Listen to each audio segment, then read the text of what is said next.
Assalamualaikum warahmatullahi wabarakatuh. Salam sejahtera untuk kita semua. Perkenalkan, nama saya Patricia Alvareza, stambuk E321202229. Di sini saya akan menjelaskan tentang mengenai teori-teori etika. Apa itu etika? Etika berasal dari bahasa Yunani, yaitu ethos, yang menurut Kerat adalah adat istiadat atau kebiasaan. Perpanjangan dari adat istiadat membangun suatu aturan kuat di masyarakat, yaitu setiap tindakan mengikuti aturan, dan aturan tersebut membentuk moral masyarakat dalam menghargai adat istiadat yang berlaku. Nah, etika pada umumnya diidentikan dengan moral atau moralitas. Meskipun keduanya terkait dengan baik dan buruknya tindakan manusia, etika dan moral memiliki pengertian yang berbeda. Moral lebih terkait dengan nilai baik dan buruk setiap perubahan manusia, sedangkan etika lebih merupakan ilmu yang mempelajari tentang baik dan buruk tersebut. Etika mempersoalkan norma-norma yang dianggap berlaku, menyelidiki setiap dasar norma tersebut, serta mempersoalkan hak dari setiap lembaga. Etika sebagai disiplin ilmu berhubungan dengan kajian secara kritis tentang adat kebiasaan, nilai-nilai, dan norma-norma perilaku manusia yang dianggap baik atau tidak baik. Sebagai ilmu, etika belum semapan ilmu fisika atau ilmu ekonomi. Berbagai teori etika yang muncul antara lain karena adanya perbedaan perspektif dan penafsiran tentang apa yang menjadi tujuan akhir hidup umat manusia, seperti teori yang pertama, egoisme. Rahel 2004 memperkenalkan dua konsep yang berhubungan dengan egoisme, yaitu egoisme psikologis dan egoisme etis. Egoisme psikologis adalah suatu teori yang menjelaskan bahwa setiap tindakan manusia dimotivasi oleh kepentingan berkutat diri. Egoisme etis adalah tindakan yang dilandasi oleh kepentingan diri sendiri. Jadi, yang membedakan tindakan berkutat diri dan tindakan yang untuk kepentingan diri adalah pada hakikatnya terhadap orang lain. Yang kedua, utilitarianisme. Utilitarianisme berasal dari kata Latin utilis, kemudian menjadi kata Inggris utility yang berarti bermanfaat. Perbedaan paham utilitarisme dengan paham egoisme terletak pada siapa yang memperoleh manfaat.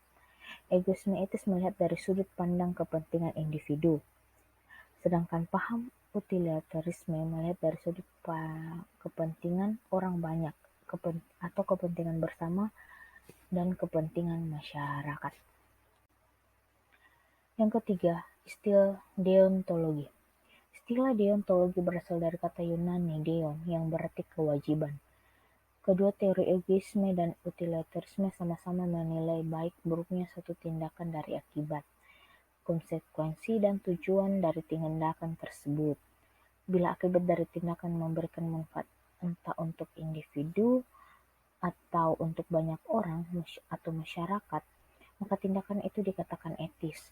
Sebaliknya, jika akibat suatu tindakan merugikan individu atau sebagian besar kelompok masyarakat, maka tindakan tersebut dikatakan tidak etis. Teori yang menilai suatu tindakan berdasarkan hasil, konsekuensi, atau tujuan dari tindakan tersebut disebut deontologi. Selanjutnya, teori hak. Menurut teori hak, suatu tindakan atau perbuatan dianggap baik bila perbuatan atau tindakan tersebut sesuai dengan hak asasi manusia. Namun sebagaimana dikatakan Barthes, teori hak merupakan suatu aspek dari teori deontologi karena hak tidak dapat dipisahkan dengan kewajiban. Teori keutamaan. Teori keutamaan tidak menyatakan tindakan mana yang etis dan tindakan mana yang tidak etis. Bila ini dinyatakan pada penganut paham egoisme, maka jawabannya adalah suatu tindakan disebut etis bila mampu memenuhi kepentingan individu, dan suatu tindakan disebut tidak etis bila tidak mampu memenuhi kepentingan individu yang bersangkutan. Teori ini tidak lagi mempertanyakan suatu tindakan, tetapi berangkat dari pertanyaan mengenai sifat-sifat atau karakter yang harus dimiliki oleh setiap orang agar bisa disebut sebagai manusia utama dan sifat-sifat atau karakter yang mencerminkan manusia. Teori etika teonom. Sebenarnya, setiap agama mempunyai filsafat etika yang hampir sama. Salah satunya adalah teori etika teonom yang dilandasi oleh filsafat Kristen. Teori ini mengatakan bahwa karakter moral manusia ditentukan secara hakiki oleh kesesuaian hubungannya dengan kehendak Allah. Perilaku manusia secara moral dianggap baik jika sepadan dengan kehendak Allah, dan perilaku manusia dianggap tidak baik bila tidak mengikuti aturan-aturan perintah Allah sebagaimana telah dituangkan dalam kitab suci.